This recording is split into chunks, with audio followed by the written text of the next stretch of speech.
Devour. Devour. Okay. No Fire. higher. Guerrilla Radio. I don't want Buffalo. There it is. See, the key mark is to ignore it. It's You not. ignore you it know it's long there. enough, he Dude, will I'm forget. He still has yet to reply to it.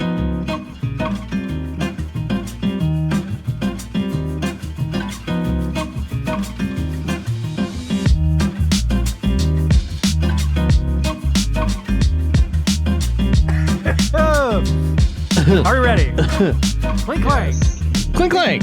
Clink clank. Clink, Clinkety clank, clank. clink, clank, clink, We're clink, all clink, together clink, under clink, this yeah. umbrella. Hello and welcome to Strange Happy Hour. I, of course, am one of your hosts, Brent the Jesterhead Metcalf, along to my right Handsome John. with the Assassin's Creed wonderful shirt, and on the left, The dispatcher, Mark Plover. I think it's a Logic shirt. I don't know. It's hard to tell. He's kind of dipped down in the old Discord. Boom, it's Logic. It's not the rapper, though. It's about just being logical in your life. We, of course, gathered here each and every week to discuss the very cool tech news as well as the super nerdy video game news out there. But we, of course, don't have time to talk about everything because there's way too much happening out in the world. We don't have time to talk about how Cyberpunk 2077 is delayed until December 10th. My vote right now is that it won't come out until 2021. We also don't have time to talk about how Ubisoft has delayed games, including Rainbow Six Quarantine, probably a good idea since we're all still supposed to be in it, and Far Cry 6. And we also don't have time to discuss how Microsoft has lost another director for one of their first-party games. However, we do have time to talk about on this very show what we like to call each and every week as we gather together under this wonderful umbrella of Strange Gaming Network on the Strange Happy Hour, sometimes over an hour show. The important. Yeah, I gotta lead it a little bit. We're gonna start with the dispatcher himself because there's some big tech news this week. Talk to us about what it's NVIDIA, right? I'm just fucking with you. The AMD. What's AMD doing? I love to ruin it for you. AMD is doing wonderful things. AMD is doing wonderful things just as they have been for the last couple of years, starting with the Ryzen line of processors. So RDNA. So AMD, participates in both CPU and GPU market spaces ever since they purchased ATI way back. So AMD just launched their newest series of cards called Big Navi, using the RDNA 2 architecture. And the RDNA 2 architecture is kind of big because, we talked about NVIDIA having gone through a major launch not that long ago with the 3070, 3080, and 3090. Big cards, great performance boost over, what they had released previously. And AMD couldn't quite compete with those, mainly because ray tracing was sort of the next generation tech, and they were NVIDIA really doubled down on it, and now everybody's really seeing the benefits of it now that there's enough integration with it. So AMD, of course, with RDNA 2 and Big Navi, decided to jump on board. So just general performance specs here across the board. RDNA 2 offers more than double performance over RDNA. Wonderful hardware and tech and engineering went into this.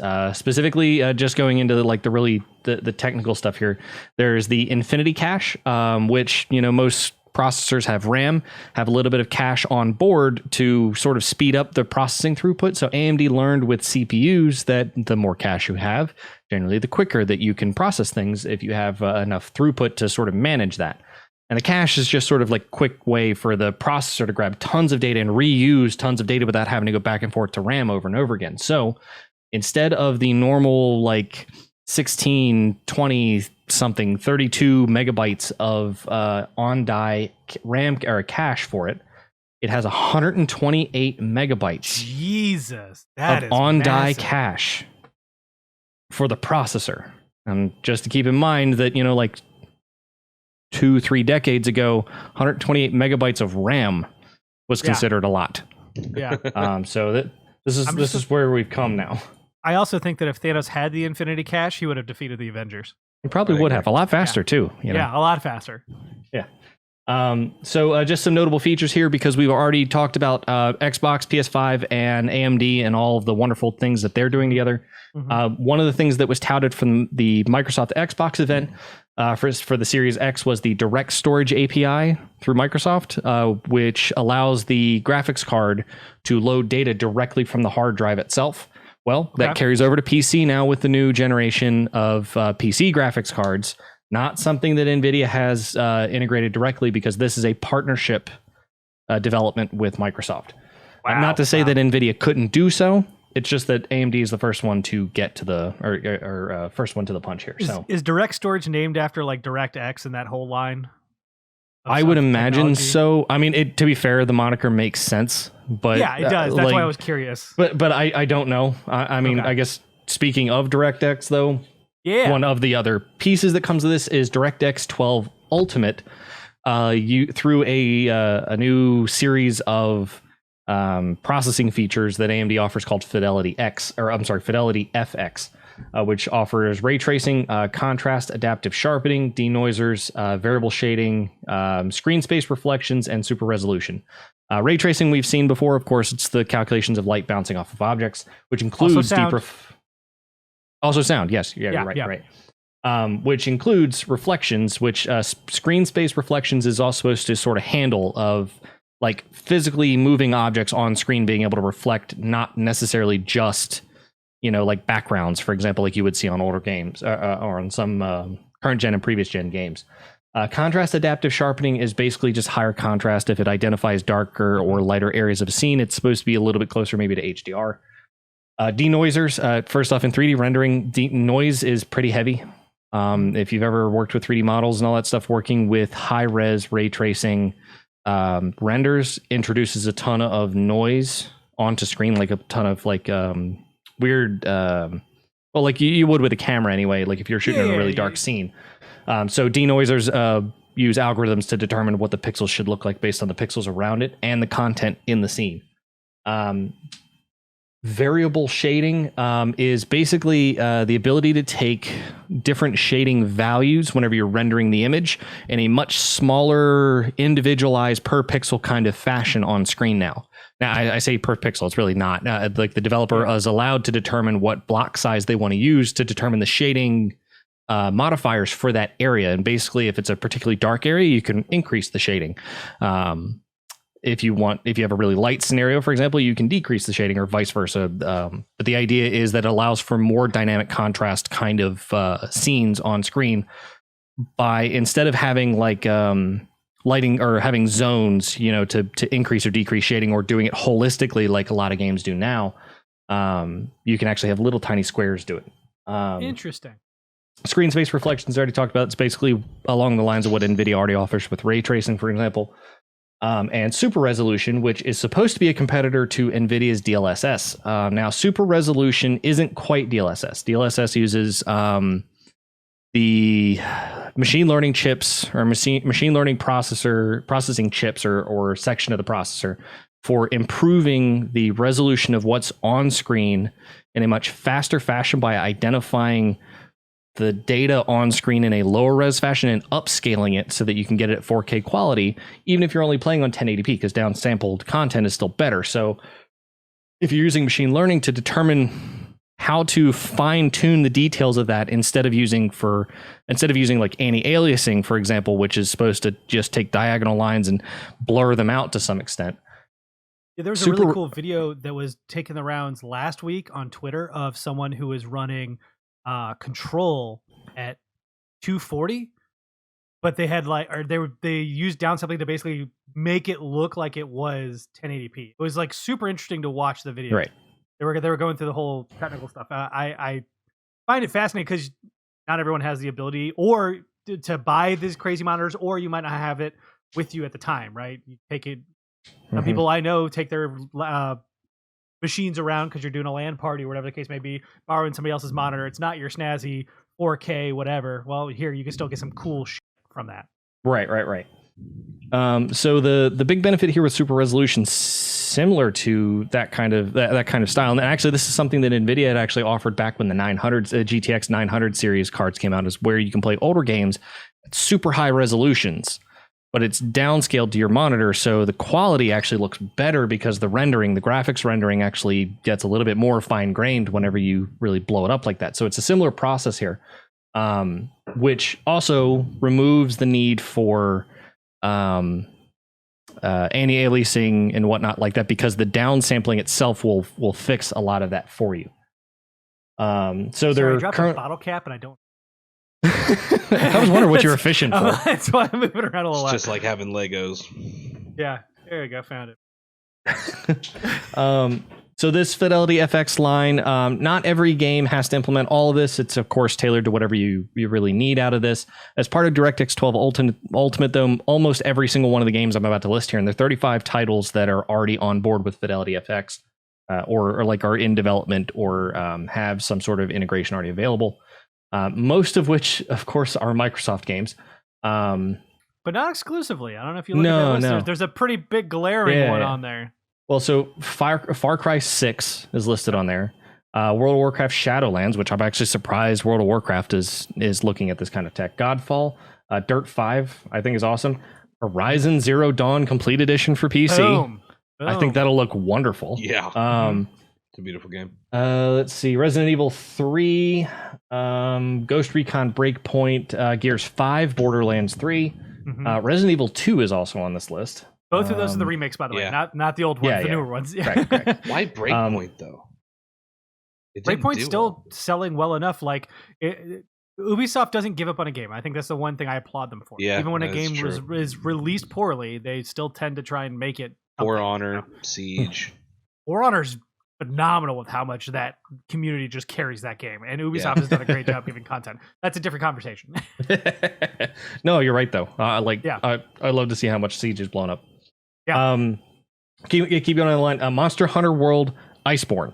So I guess when the new expansion comes out, I assume like the entirety of Monster Hunter will have had some sort of integration there. Yeah. And then my favorite, of course, is Microsoft Flight Simulator. But but that's already there with RTX cards. So I'm kind of interested to see what kind of performance you get out of this. Death Stranding's in there too. Yeah, Death Stranding's on here. Yeah. Detroit Become Human as well. Yeah. The F1 games. Yeah. Oh, and the Tony Hawk's Pro Skater 1 and 2 remakes. Yeah. The only one I don't see in here, but it was touted in the reveal conference was Battlefield 5 was also on there. And actually Battlefield 5 was one of the notable games because Battlefield 5 is where it really shined. Like it outperformed the RTX cards by like 5 to 10%. It was actually pretty solid. So turns out right after the event, they got into a fight with a. That's just how it goes, you know. You just drop it, you know. So like a really good list of games there, I think, to really get started with. Future, right? Yeah. Did you say Godfall? Yeah, Godfall's on there. Yeah. I thought that was a PlayStation exclusive. Console exclusive, which is why I was saying there's some interest there. Because not exclusives for Microsoft. There's a lot of PlayStation games on there, even if they're only second party. Mm-hmm. Very cool. So the next two features, anyway, and these are kind of the big ones that were really touted off a lot as far as what kind of performance benefit they really give here. The first one, to be fair, is kind of gimmicky, and AMD is always very good at. Yep, it's very serious. Everything's to the point. And then here's the one weird thing we just threw in there. It is called Rage Mode. Yeah. Like that isn't a marketing name that was blown out completely. It's essentially just one-click overclocking. It's supposed to use some sort of machine learning to identify what the max capacity of your graphics card is.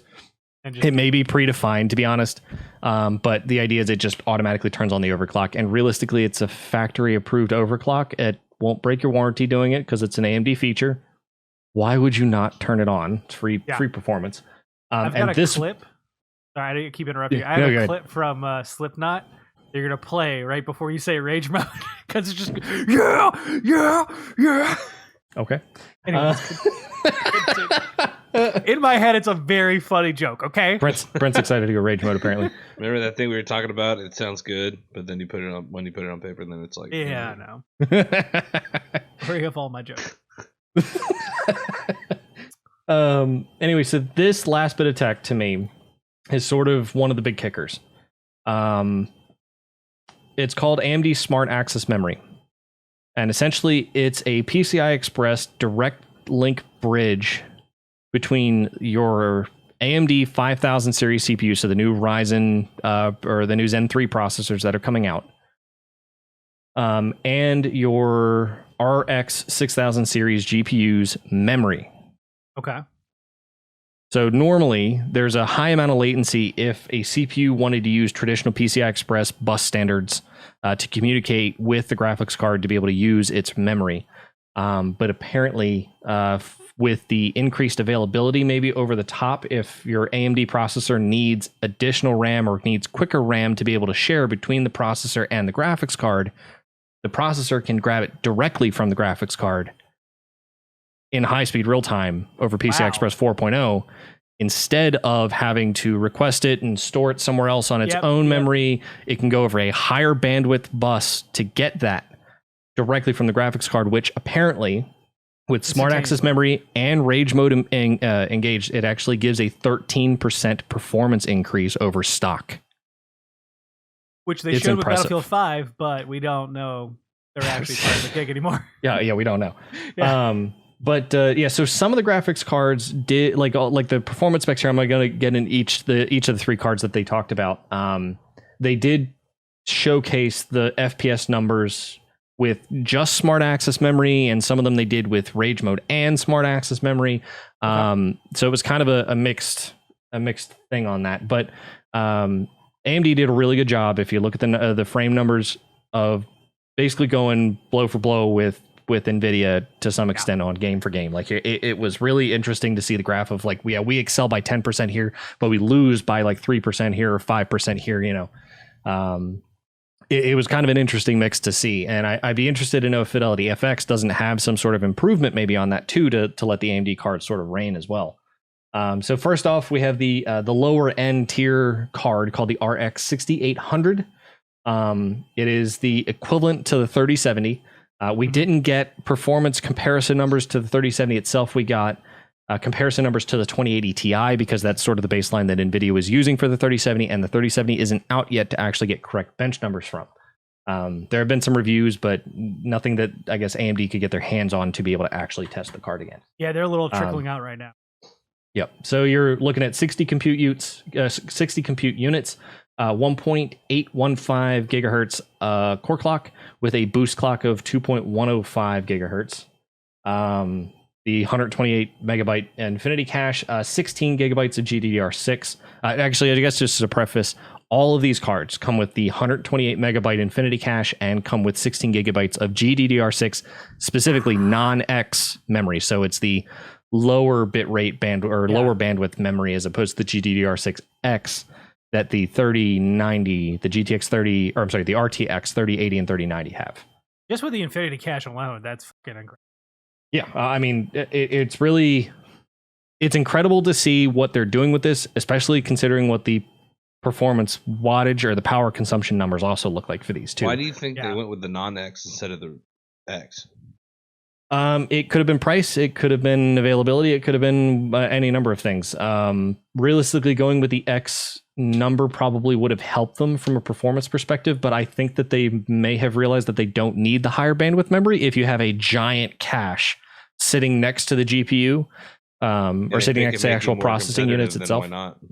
Yeah, I mean, if they can do it with GDDR6 and not 6X, which the 6X, from what I had seen from like Linus Tech Tips and a few other reviewers out there, is that may have attributed a good chunk to why the TDP for these, or the power draw for these, is actually so low by comparison. So it's kind of impressive to see. So the RX 6800 has a 250 watt total power draw here, and I didn't put the RTX 3070 number. Oh no, actually we don't have RTX 3070 numbers yet because that hasn't released yet. That's why. It is rated at 18 average, 18% more performance than the 2080 Ti, which was the comparable model from last generation to the current gen 3070. Did NVIDIA give a rating of like the performance difference between the 2080 Ti and the See that? I thought they did too, and they said they were doing like 50% more, right? Wait, you mean power or performance? Because I have the performance number here. I just said 18% more performance. Yeah, 18% more performance. Google Doc. I'll check it out. Okay. Not AMD, NVIDIA. Yeah. And NVIDIA, just when they announced the 3070, they give a disparity between. No, they compared it to the 2080 Ti in the sense that it was like slightly above the 2080 Ti. Okay, That was, I just couldn't that was remember if they about actually it. had a number to it. Yeah. I don't remember what the actual percentage, I guess, increase between the 2080 Ti and the 3070 What was the release date of that? Really, just curious. Of what? That art The when we covered 3070. it on the show. The 3070 hasn't come out yet. They've actually pushed it back. I'm sorry. The All right, announcement. the 3060. Oh, the announcement. It was September. Yeah. I'll check it out. You guys go ahead. Anywho, so the big the card is set to release on November 18th. And the price not quite as good as I thought it was going to be by comparison here. The 3070 is listed. Excuse me, the Founders Edition 3070 is listed on Nvidia's site at $499. Yeah. The AMD RX 6800 is listed at $579. Yeah, I want to talk about price once you go through the specs of all of these because I think there's a reason what they're doing. Yeah, maybe. I mean, the problem here for AMD, of course, is, I mean, first off, you already knew what the other price was, and maybe there's, like cost reasons why you couldn't, lower the price for this, but $80 increase in price for what is essentially comparable performance. So there may not really be a reason to go with the RX 6800 here. But moving down to the next card, the RX 6800 XT, which is the comparator to the 3080, the RTX 3080, is pretty compelling here.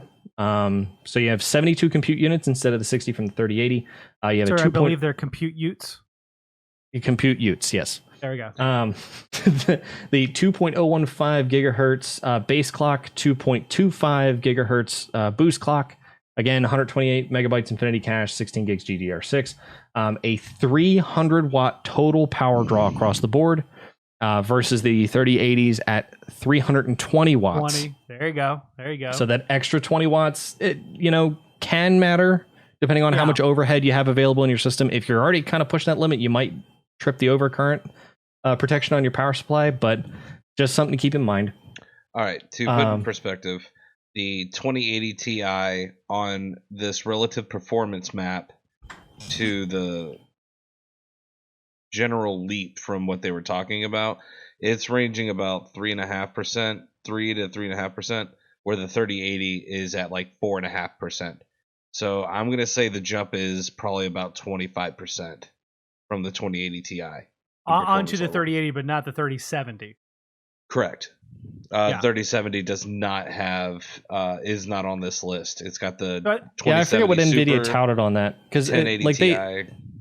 When they had their graph during the launch event anyway, they showed like a horizontal dot that basically went straight across from it, maybe a little higher. But hold on, if you're talking about the middle step is 25% higher performance, I would wager 18% is probably comparable for the 3070, right? Like it's not gonna be that much higher. So right. I think they're on par, which is why I agree with you on the. So this was the graph. The only problem is there a next step? Because there was one where it showed the 3080 and the 3070 on it, I thought. Yeah, there was. Ars Technica had a really terrible like slideshow of the graphs.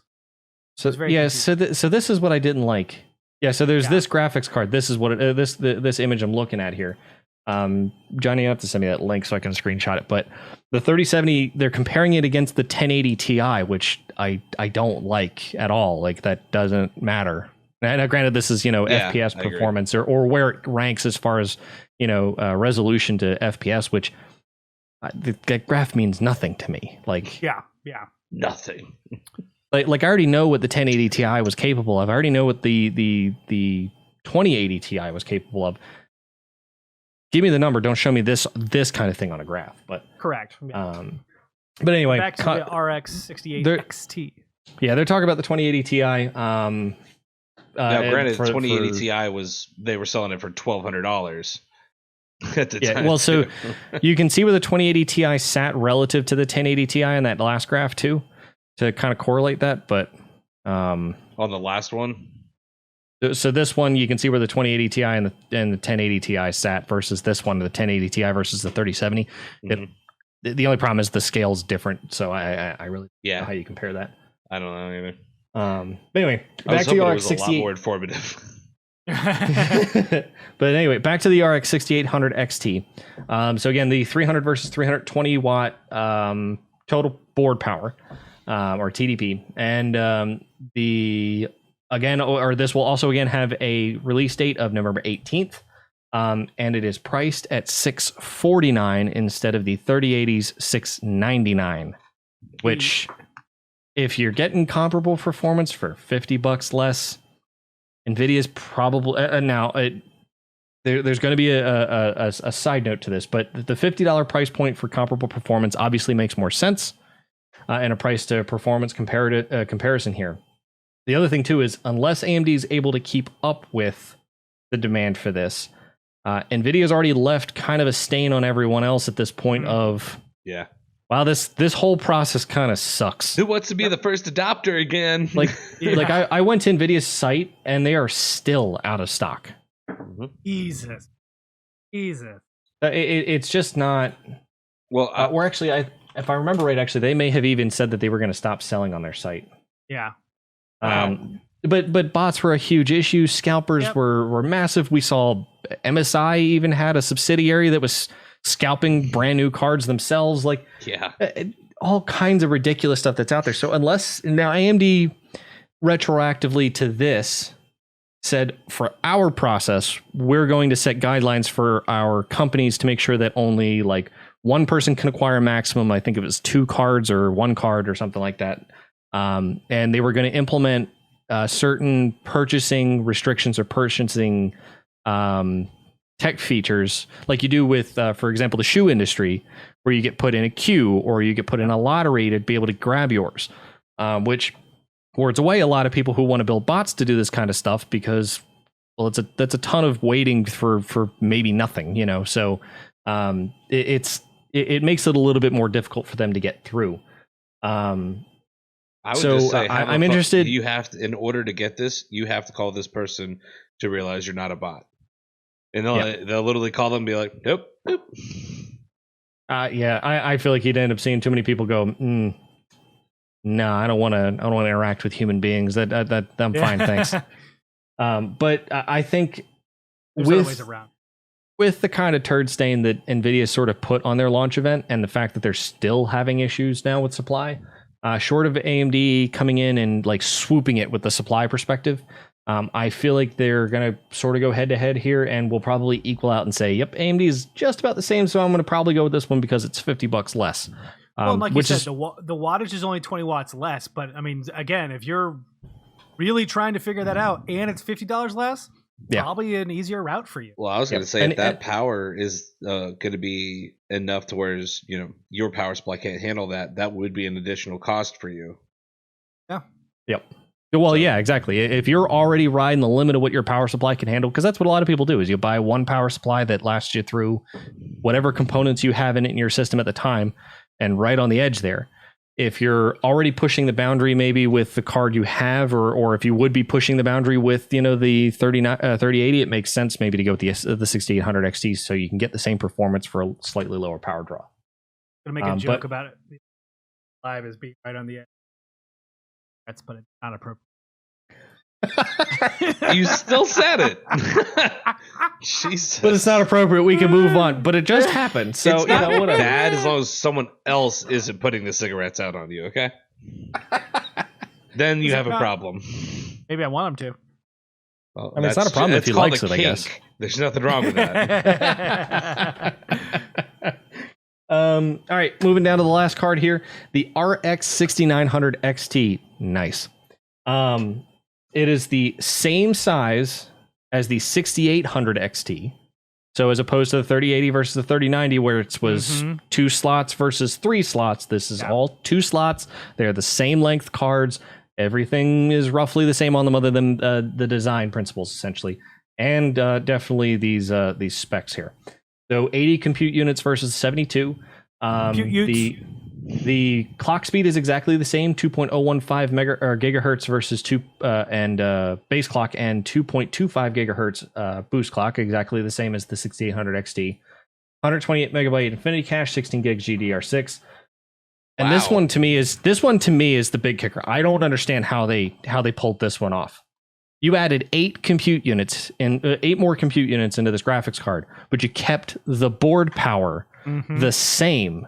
Yep. It is also 300 watts of total board power usage, the same as the 6800 XT. I don't understand how you pulled that off. They must be pulling back and keeping everything throttled.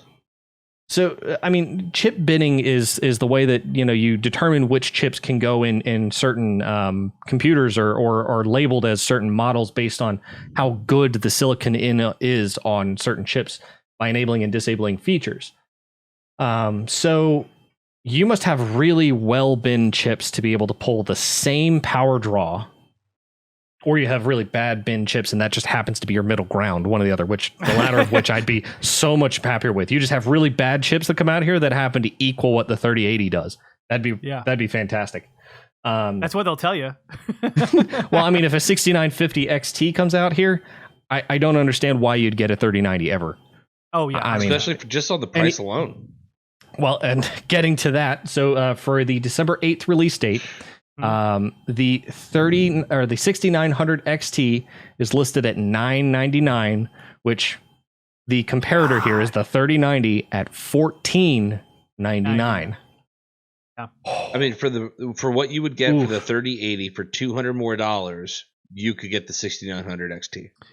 See, and this is what I was going to talk about, their pricing structure. Because you're right, their low end is high, right? Especially comparing something that's the similar thing. But I think their goal is to make a tight target.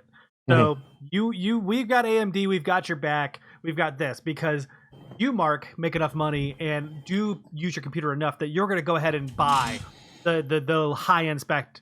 So when someone who makes less money does come to you, you're going to say, well, this one's cheaper, but I use this AMD card. It's phenomenal. You're probably want to go with this one. They're going to make up that little bit of cash on the low end to help alleviate the stress on the high end. It's going to equal out overall. I think it's a really smart idea, actually. Oh, 100%. And I'm excited to see when the 3070 does drop, because I know the first thing AMD is going to do is post numbers to say how the 6800 compares against the 3070. And if it's in that same comparable limit, sure, maybe it's worth recommending, or giving a recommendation for. So I have one question and one comment. One question being, is the $50 price point going to be enough to tear people who are, and because I'm not a part of this community, I buy the same oil for my car that I have since I started driving. Wee lad. Yeah. So is product, what am I looking for? Loyalty going to be a factor here between NVIDIA and AMD? You're not going to see a shift. No, what I mean is so you're not going to see people who usually go NVIDIA to AMD for this? Nope, probably not. So people who are diehard loyal Team Green fans are going to stay Team Green. They're going to stay with NVIDIA just because, these RTX 3000 series anyway, the launch event for that was astronomical. People lost their minds with it. Oh, we covered it here. I mean, it was astounding. Hell, even though we're touting the XT here being $500 cheaper, the $1499 price point for the 3090 was still pretty damn good. Oh yeah. And there was a little bit of hesitation too, actually, with reviewers when the 3090 did come out, or the review units for the 3090s did come out, because a lot of people were like, well, so this is basically their Titan card, because first off, they never had a number higher than the whatever 90 cards since they started doing this new numbering scheme with the 900 series. Where they did specifically the 70s, 60s, 70s, and 80s.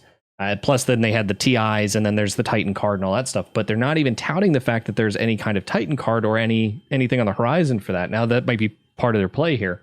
Yeah. But at $1499, you're already charging what the Titans did cost from last gen. So if there is a Titan card, and it's supposed to have that much better performance over a 3090, what is that going to cost? Yeah. And if AMD is giving a similar card for 2/3 the price of your current high spec model, what are they going to do whenever suddenly they have even better bin chips that come out that can give you a Titan comparator here? Are we going to see a $1,500, what would be essentially an old Titan price, compared to like $2,000 or $2,500? I mean, I just don't know what the play here is. It's for you people with all the money. What do you mean, you people? You people. But I'm intrigued to see what happens. I'm gonna wait till the review units come out for the 6800 XT and the 6900 XT because those are the two that I'm interested in. I don't know if the 6900 XT to me has enough appeal to pay the extra. What is it, $250? Well, or were you originally going with the 3080? Well, so I was initially looking at the 3080, but I might be doing the 6800 XT instead. Okay. I was looking at the 6900 XT. The only reason I didn't even look at the 3090 is because there's no way I'm paying $1,500 for a graphics card. That's not happening. Dude, you have the money. That's It's pennies like under your a couch, man. piss in a bucket, and a small piss, not even a big Mark piss. trips, his And it's a wallet big falls bucket. out, and out of the wallet, a couple of pennies fall. All combined, $1,500. That right there, he's drinking like orphan tears, rated at like $2,000 an ounce. That glass is actual Cristal. Yeah, Oh my made God. from the skulls of the orphans. So the Jesus. That got so dark so fast. Well, when you shop at the black market, Mark. it gets kind of Wow. dark. It's black market. The Anyway. quick question I had here is: do you think that you're going to see the same thing that happened with Nvidia happen with AMD because they were trying to catch up to Nvidia or trying to get to market, quicker? Or I mean, what do you think? What do you mean? Are you going to see the same issues that we did with Nvidia, like possible card issues or whatever? Because you always said that your AMD look for a graphics card, you were never there. Like that wasn't your thing. You were always with them for the GPU. You weren't with it for the graphics card. Now you're kind of flip flopping. And Well, yeah, I mean, they have something to offer here. So with the last generation, the RDNA, or with Navi, like there really wasn't a whole lot to pick between there that really made sense. So I might look at this just because, one, with the new 5000 series chips coming out, I had debated on updating my gaming rig to put a 5000 series chip in it because I can swap that out with the same motherboard and not have to change out any of my other hardware for it. Plus, if smart memory access is going to be a feature that I need a 5000 series chip and a 6800, and it's worth the performance benefit there, sure. It just gives another reason to buy or have an AMD processor and an AMD GPU here.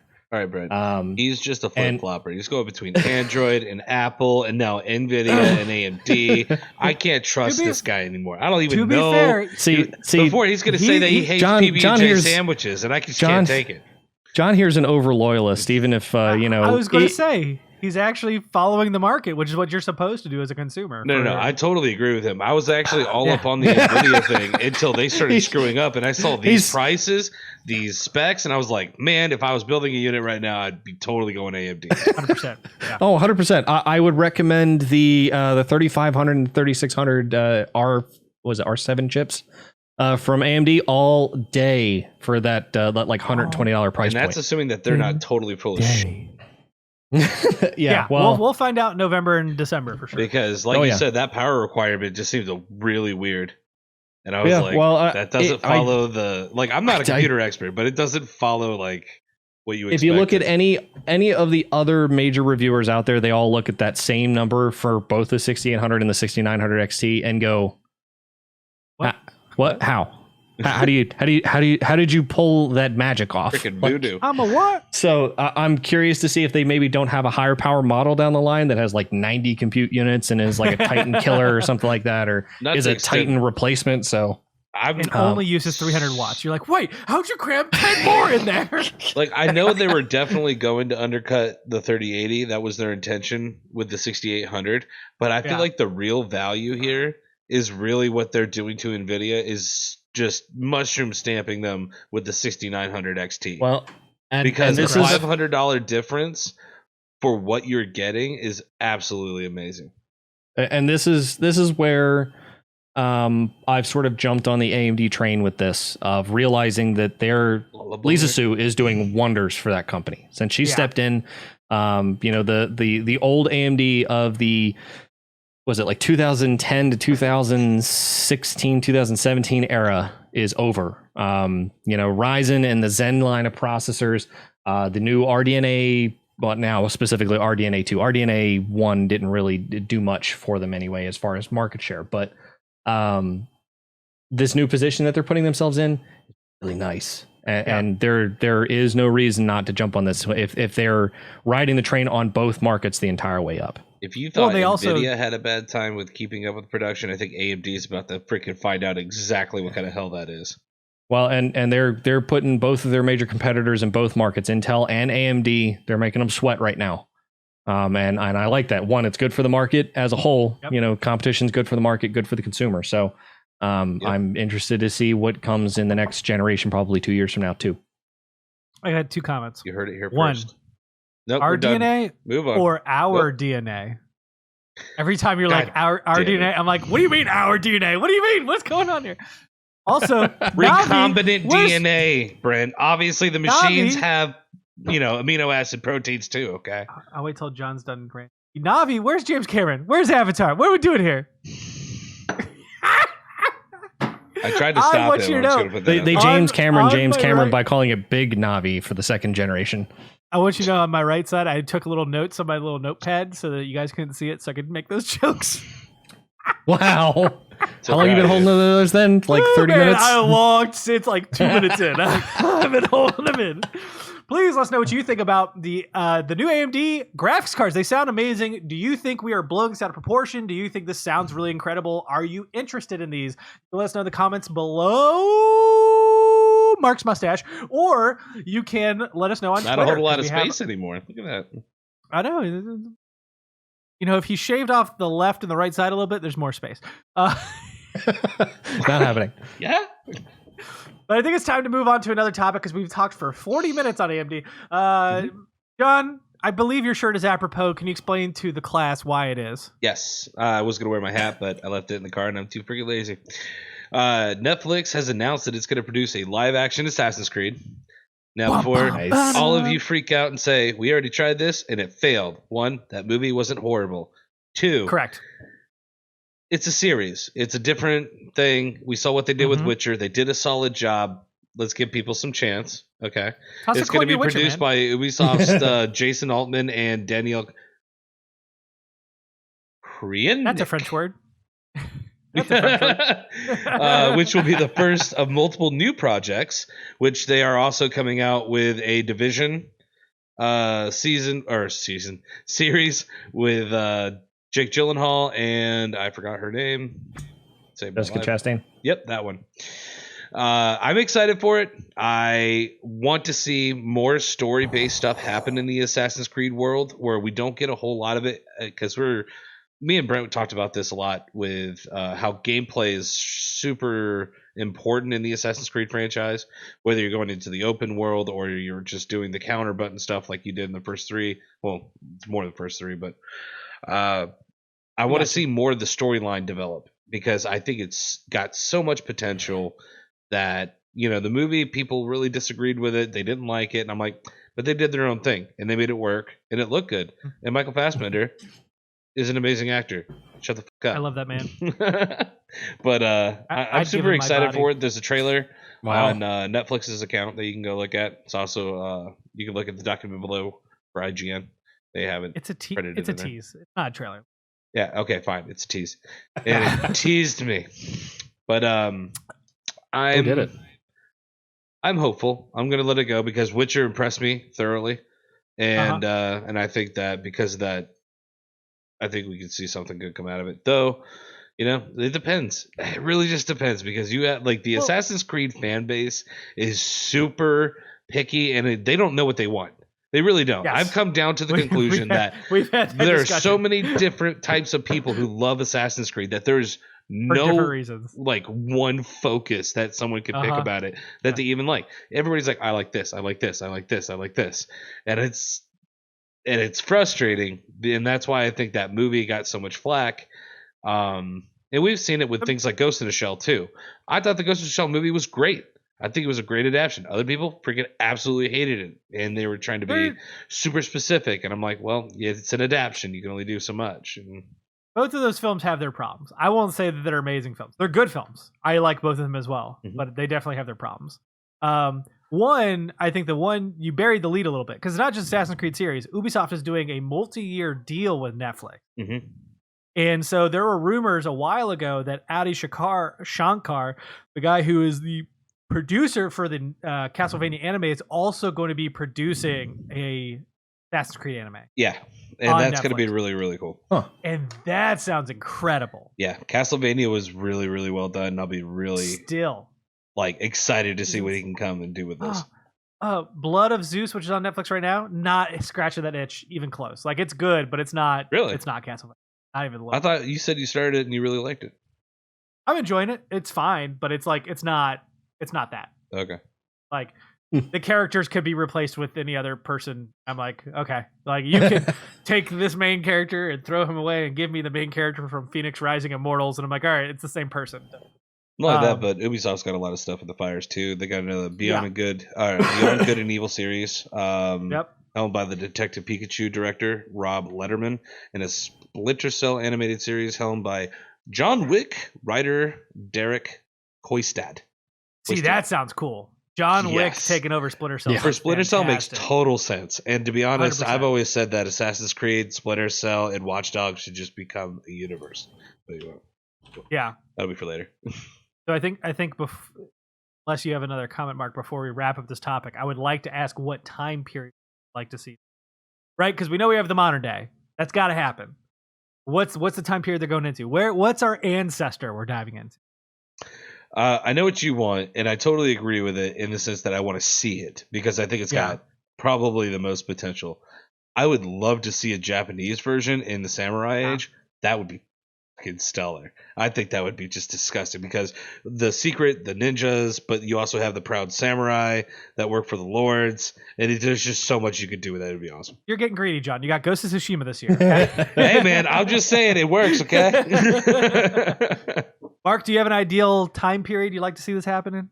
My limited experience actually playing most of the Assassin's Creed games, because Assassin's Creed and Assassin's Creed 2 were definitely mine, but are the two that I had gone through. But I think Altair would be wonderful to see. That would be cool. To go through, like jumping across the buildings, chasing people down, jumping into hay carts or whatever, coming out and grabbing someone to kill them. I think would be awesome. A lot going on over there.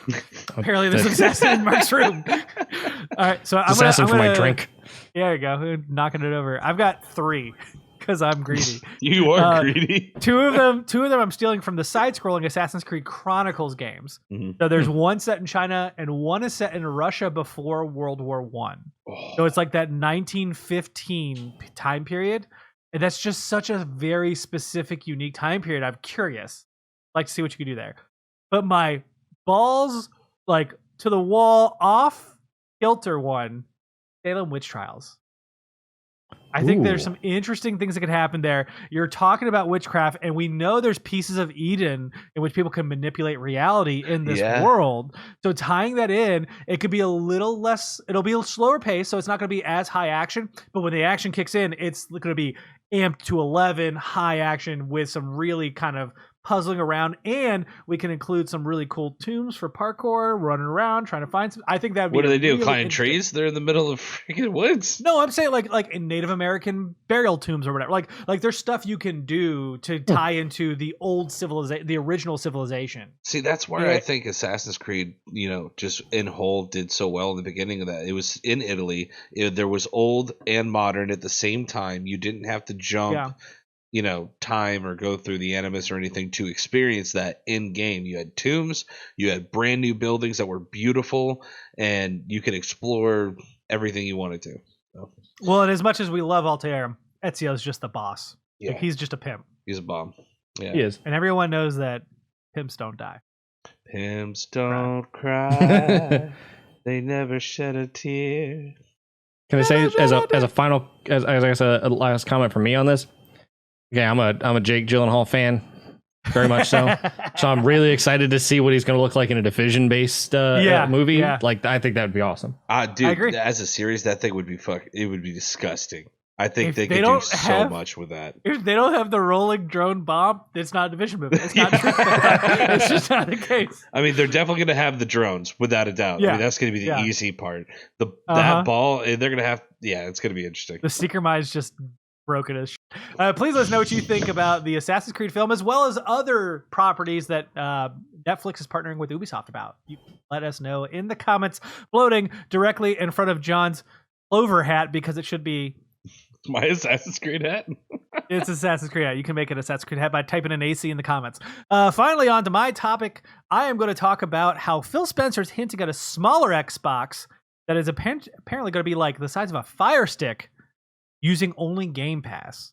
So I found this to be kind of fascinating. He had an article recently where he's been talking about xCloud and how he wants to expand it to be on everything, right? That's been Phil Spencer's goal this entire time, is like, we at Xbox want to make great games, but we don't want to have an isolated community. We want to be on all the devices possible.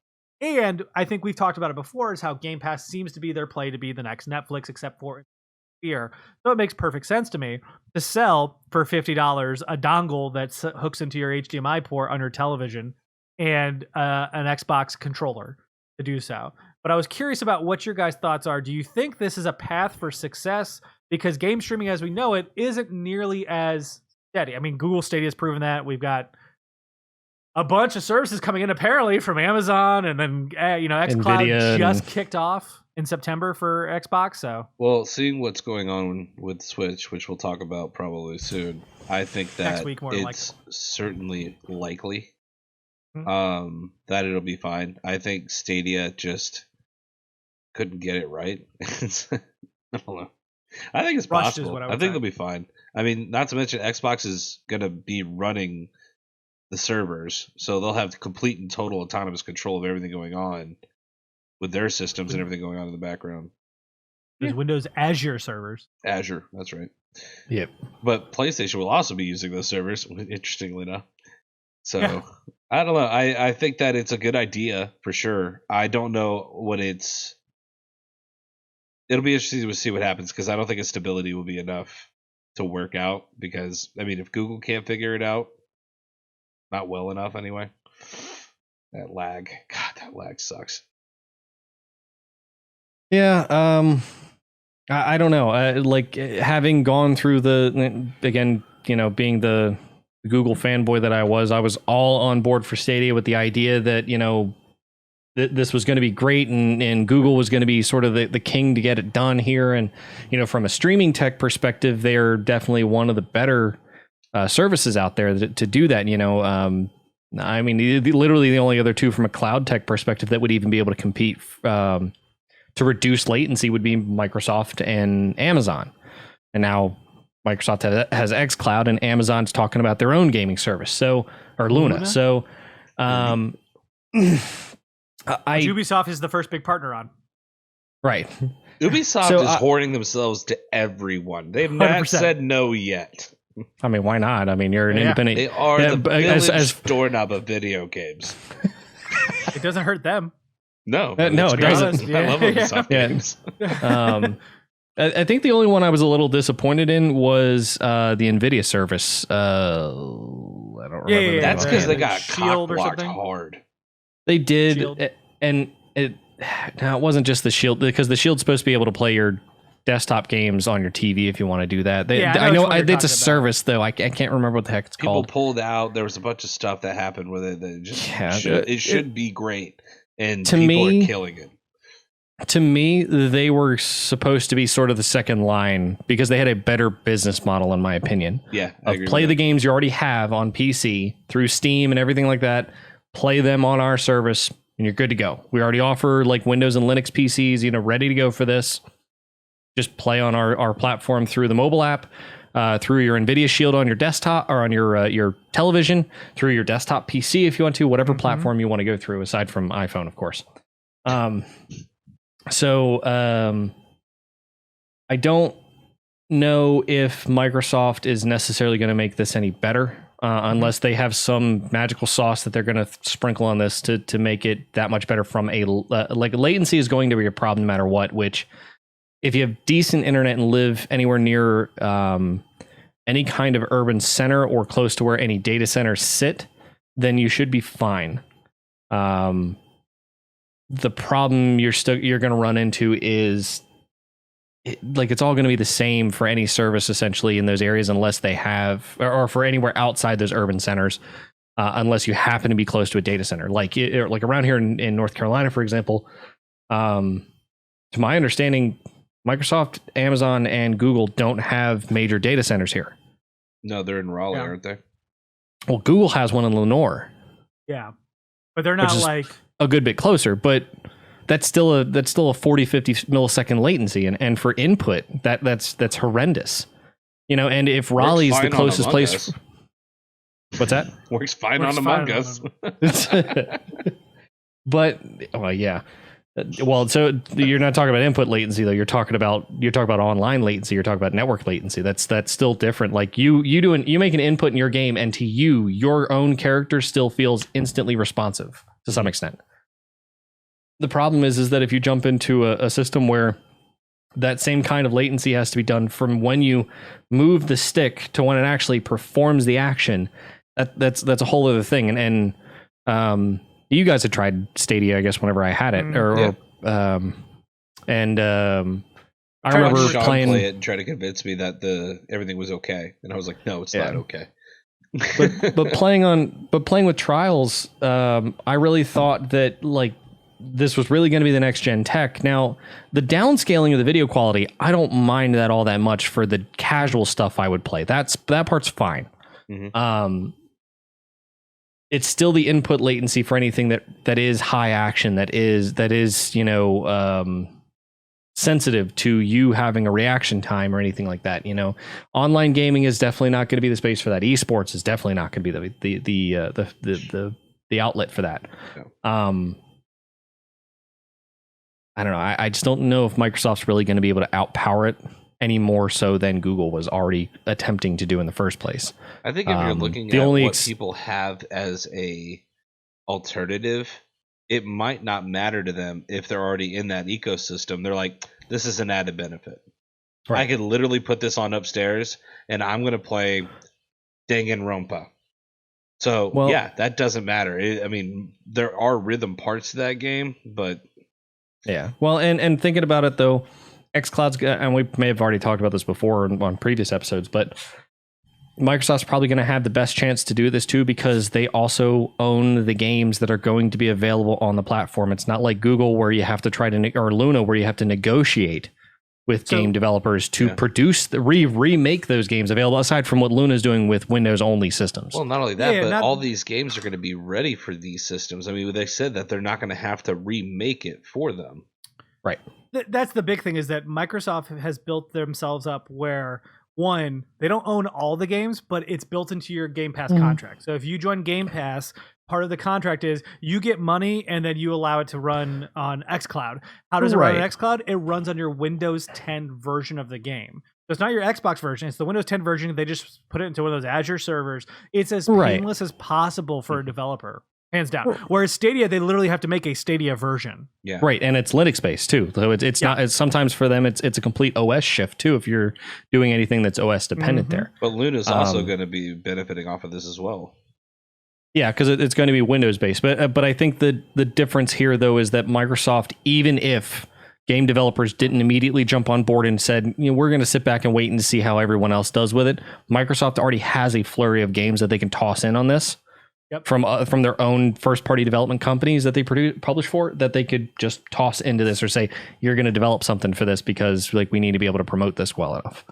Yeah. And I think they're not going to have any problem doing that. And I think for Xbox people, that's going to work great. And then once other developers see if it's a decent enough product that they can jump on board too for a relatively minimal cost and it benefits the game because it doesn't play terribly, sure. Well, here's my thing. If Luna could benefit off of this, why doesn't Google move to this? Why isn't that possible? It's the direction they chose to begin with. It's probably their infrastructure. To be fair, everything that Google does right now is on Linux. Really? Well, I mean, all of their websites, their entire backend platform. Google Cloud is the only place where you can host Windows servers. But fun fact, the underlying layer under those Windows servers that host the virtual machines are Linux. Yeah. And it's really not a question of, whether or not Windows would make sense from a gaming platform for them. It was a fact of their entire ecosystem is based on Linux from a server perspective. So you want to get as close to the native hardware as possible to get the best performance out of it. So just keep it on Linux. That, you'd have to invest in other servers. You have to hire new people or retrain the people you have now. Like It doesn't make sense for them to do that, Mhm. which is why I think Stadia was a bad idea in general. They should have waited. They should have kept it in early access and done all that. We've talked. Yeah. But a final note to end this topic. Let's say, it's 2020 now. I'll put a 2022 release date on this fabricated console they're talking about. Do either of you have interest in it? Because I mean, if the price point is sub $100, I'm not gonna lie, I probably will screw around with it. I'm not gonna lie, I probably will too, just for the fact that Game Pass is a huge benefit and has so much potential that I would end up playing some games on it. And without the contract, no need of a contract, sure, why not? I literally would use it to check out games, and if I like them, I'll buy them on PS5 so I can get the trophies. So You're interesting sometimes. I'm literally just playing the game because I wanted to play the game. But I'll get that potty plant, John. I don't want to hear shit. Here's the thing, though. Like this, okay. Well, I can't argue that's not a bad plan. It will save you a lot of money in the future. Like how we got screwed with Anthem. My God, if that was on Game Pass, they would have made no money. Spoiler alert, it made no money. Like, it sold well within the first week, and then after that dropped off considerably because everyone got pissed. Another story for another time. Yeah. What about you, Mark? I think I'd be interested in this if they tout this anywhere close to Chromecast type prices. Okay. For a device. You're talking 30 to 50? Yeah, if you're talking $50 for essentially a 4K version of a Chromecast for me to be able to play Xbox games on, sure, I'm down with that. The reason I say 100 is because I guarantee when it launches, it's going to come with a controller. Okay, that's fair. I mean, yeah, to be $60 for a controller, $40 for the device. As much as I'm not a console person, I do have an Elite Elite 2. Look, he's a liar. He's a flip flopper. Okay, John. I bet you there's an Xbox behind that PC. It's not even a real PC. It's just covering an Xbox One. I edit all of our videos on an Xbox. You're really talented. No, like I wouldn't need the controller, so I'd be interested to know if I could just buy the stick itself. I think without everything is needing the controller. compartmentalized. So. It should be easy enough. Yeah. But I'd also be interested to know like what the connectivity looks like for this. Like, do I need a special controller that's Wi-Fi enabled like Stadia's was? Do I need special pieces to this? It's a good idea. But I'm gonna, after Stadia now and Nvidia's service, I'm gonna have to take it with a bit of skepticism of my internet connection will still always be the lowest common denominator here. That's right. So we'll see what happens. Cool. I actually haven't, come to think of it, I haven't tried Stadia since I moved here and got AT&T fiber. So you should definitely check it out. I definitely want to see if that's any better over Wi-Fi versus wired. So it was awful on Spectrum back at the other house. So it's all fun Spectrum at John's house too. Please let us know what you think about the possibility of a small stream only, less than let's say $100 or less console from Xbox for Game Pass. Let us know in the comments, floating directly above my very greasy hair. I went outside and moved limbs because there was hurricane force winds here in Charlotte, and yeah, I'm very sweaty boy. I need to take a shower. But finally, it's time for last call. Last call. Man, you rushed the hell out of it. I rushed the hell out of it, John. I was on the you second put the fist ring. up. I thought you were going into it, and instead you just stayed quiet. Mark was with me. I was trying. I was like, trying to get some let's go rhythm for it. I gotta here, get on okay? it. All right. The bing, John always bing. does the bell the bell ringing. So Last call. Last call. Last call. There we go. You don't have to go home, but you can't stay here. Of course, we have a few things to talk to you about, including the fact that we are in our own separate quarantine bunkers, drinking our separate beverages, our special guests. I, for one, have the Foothills Oktoberfest, which is probably my least favorite Oktoberfest beer I've had this year. Mostly because it has a hoppy kick at the end that I don't want from an Oktoberfest. That's Foothills. That's correct. Like, I don't mind a hoppy beer, but I don't want the hoppy kick at the end of Oktoberfest. I'm looking for a smooth amber ale, while also having a few shots of some Screwball peanut butter whiskey. Ooh. So if you're a whiskey Peanut fan, butter. you like, correct. So if you're a whiskey fan, you like the burn of whiskey, this is not for you. This is closer to something like it's a dessert. Fireball, right? Like, it's got a very distinct flavor. It's very sweet. Yes, it is it's tasty. Not like Fireball at all. The way that I meant how Fireball has a distinct flavor. right? Yeah. It's not whiskey. It has its own flavor. The way that you described that of like, oh, if you like the burn, you're not going to like this. I was like, okay, so basically if you're not a masochist, you'll like this. Correct. If you don't like whiskey or scotch, you'll enjoy this whiskey. No, I do think it's enjoyable. I made a peanut butter old fashioned the other day from a tip from a friend of ours, Fitz, who told me to mix a little bit of Chambord along with the peanut butter whiskey, and it turned out delicious. It is delicious. But overall, it is a sweet drink. If you're not looking for, don't go. But it's a perfect balance to my hoppy beer. What you got, John? Oh, the usual. This is my caramel porter from Saranac. Ooh. I saw that today. I almost got one for tomorrow. I might get some tomorrow so that we can drink it when you come spend the night. It's we're having a sleepover. Honestly, oh my gosh. It's probably my favorite Saranac beer I've ever had. It's good. It's a good chill beer, but I honestly can't drink more than one at a time, though. I was going to ask, would you drink 3 more tomorrow night? Because if I buy a 6-pack, I mean, I'm I not won't drinking drink them all. 3 more. We could drink a couple on the way down to the beach. That's a good point. We'll just sit in the back of my car and drink. No, we're not drinking on the way to the beach. That's inappropriate. Yeah. Mark, what you got? Well, What are you I decided to get. I have plenty of beer here, but I actually decided to go with a cocktail tonight, and I'm having me a lemon drop. There you go. Ooh, there you go. Oh, I'm yeah. gonna bring you some I flowers was actually next gonna. time I come over. What's that? I'm gonna bring you some flowers next time I come over. Already You're so hard. dumb. You're so dumb. Lemon drops are delicious. Of course, we do have our Discord where you can join us for conversation or to join us and play some games. There's some really cool people there. We've had plenty of discussion this past week. And of course, not next week, but the fall. Oh, no, I'm sorry, next week, according to this episode, because my time is just a spectrum. We will be having brand new consoles. So if you want people to play games, or if you want to discuss what's going on, if you are pissed, happy, whatever the case may be, please come and join our Discord. I can guarantee 2 of the 3 of us, if not all 3 of us, will be in there just spouting away as November 12th comes along. We do, of course, have a weekly reading, which is actually less of a reading and more of a listen this week. Why the internet should be a public utility. So Gizmodo does a podcast every week. I actually don't listen to their podcast on average, but they put this article out with the podcast included. I highly recommend listening to it. Well worth listening to it. We've talked about it before. Why not dive into it more? And finally, our question of the week, where I'm going to piss off John right now because I moved his question to next week, only because technically we're recording in October. That's right. We broke the mold. So we have to have one fascist dictator. We have to have one spoopy question for the month of October. And this is the last time we record in October. So I ask you, what piece of entertainment has scared you the most? I got this one on lock real quick because I know it scared the fuck out of me for weeks. I have one. Okay. But it's going to sound kind of dumb up front, but the way fine. that it was prepped for me was actually, have you guys played the Slender Man game? No, but I know exactly what you're talking about. But I've seen gameplay of it. It's a very cheap look. If you ever look at it, it's very cheap looking, very cheap feeling, kind of game.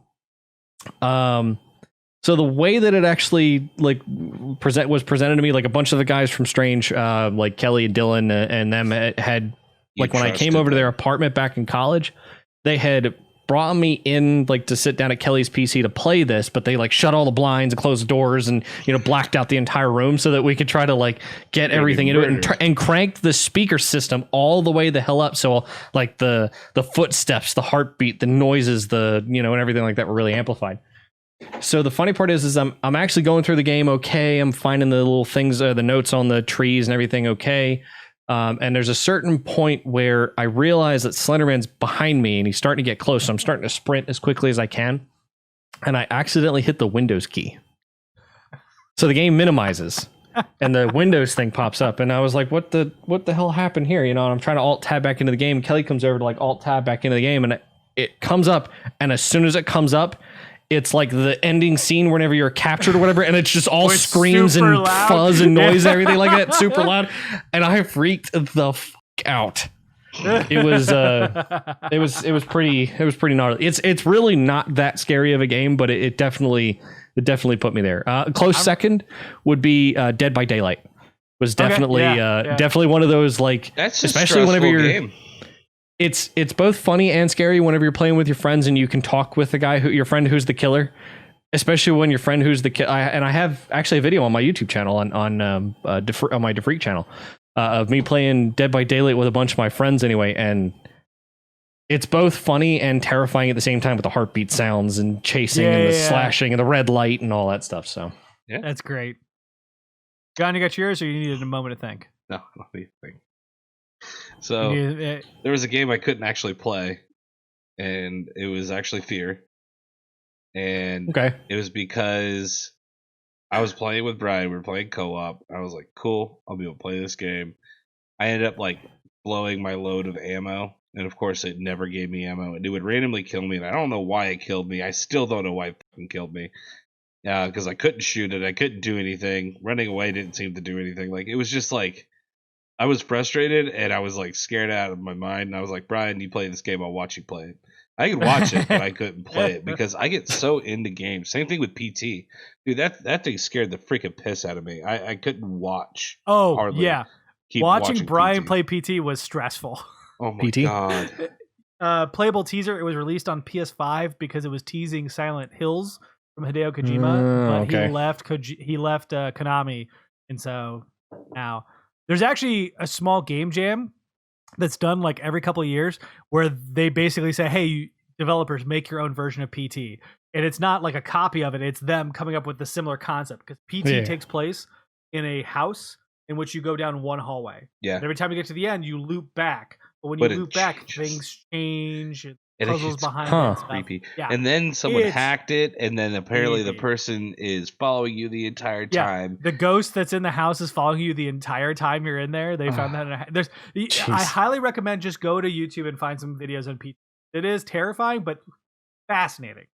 I'm with you. So I got 3, and I'll be super quick on most of them.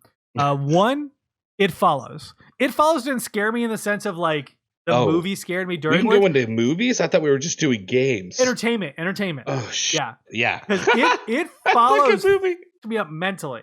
Because if you're not aware, It Follows is a film about a young girl who has sex for the first time and cracks a paranormal sexually transmitted disease, in which when you have sex with a person, they pass it on to you, and it's a haunt that can come into the form of anybody. And come and get you and kill you. What? And once it kills you, it goes back down the chain. So whoever you had sex with will then be haunted once again. So the goal is to have sex with someone and then have them have sex with as many people going forward, right? Mm-hmm. It can't open doors. It has to it has a very specific pace, which is why it's called It Follows, but you never know. Yeah. And that movie just screwed me up for weeks because somebody would be following me. I'm like, wait, no, I have a girlfriend. That can't be the case. Unless you cheated on me. Did you cheat on me? Am I haunted now by this paranormal entity? Because it messes with your brain. It's a very I slept with the lights on for like 2 days. Yeah. Yeah. Speaking of sleeping with the lights on, Paranormal Activity, the original film. That one too. I watched it with John. I think we rented it one night, right? Yeah, we rented it. We were at the apartment and we were And I'm going to spoil this film. So this is the end of the original Paranormal Activity. I assume everyone's seen it, but if you have not and you care... Spoilers are way past gone for timelines. The ending of the film has the girlfriend who has been really boggled by, or the fiance boggled by the entity more than the man of the relationship, goes downstairs. Like you see her get up because they're filming their bedroom. She's obviously possessed. She walks downstairs, goes all the way downstairs, and then just screams as if something is attacking her. Guy runs downstairs, thud, clamor, nothing, silence, and then she just slowly comes back up. And I watched the lead scene, John, where she comes up and she like just stares at the camera for 25 hours. It's terrifying. Yeah. So it terrified me because I, for one, act way before I should think on a lot of things. And if someone I care about is calling for help, I'm going to go. I'm not going to think about what could happen there. So the thought of like my girlfriend, now wife, downstairs screaming for me coming down there and then her killing me terrified me for weeks. I had to have the lights on to go to sleep. She just flung him up the stairs into the room like a wreck. Like through the door basically, Yeah. And then my other one small excursion is I imbibed a little too much one night and tried to play Little Nightmares. And I'm still traumatized by that experience. I still can't play that game alone. I told John when we go to the beach, he's got to sit next to me while I play. We'll finish finally beat it. So I have a follow-up for Paranormal Activity. So don't get me wrong, like I went to go see it in theaters, and we were one of like my group of friends anyway, were one of big groups of like our friends that came together across the whole county to request it at our theater. So we went to go see it. Had to go see it, had a lot of fun, the ending scene, of course, terrified the crap out of me. The reason I ended up having more of a scare that night is I got sucker punched in the face walking out of the theater. I was the first person in our friend group walking out backwards as I was talking to them or whatever, and I turned around as I got to the front entranceway, and one of the other kids from our high school that didn't like me for some reason came up and sucker punched me square across the front of the face. What? Well, I can't say you didn't deserve it, but wow, that's nuts, man. That's nuts. I can't believe that people just punch punch people out in the open like that, just randomly. Yeah, me too. Cool. Well, the worst part is the kid's mother was at the movie theater and waited outside the theater for me to come out with him. Wow. Yeah. What did you do to him? I don't Slept know. with his mother. Come on, you heard. He was waiting for him. Got him. Jeez. That's, of course, is our show. Please let us know what is the scariest piece of media you have consumed in the comments directly in front of my face, because I'm terrified and I'm now wearing a mask, and that's the comment section. But until next time, cheers.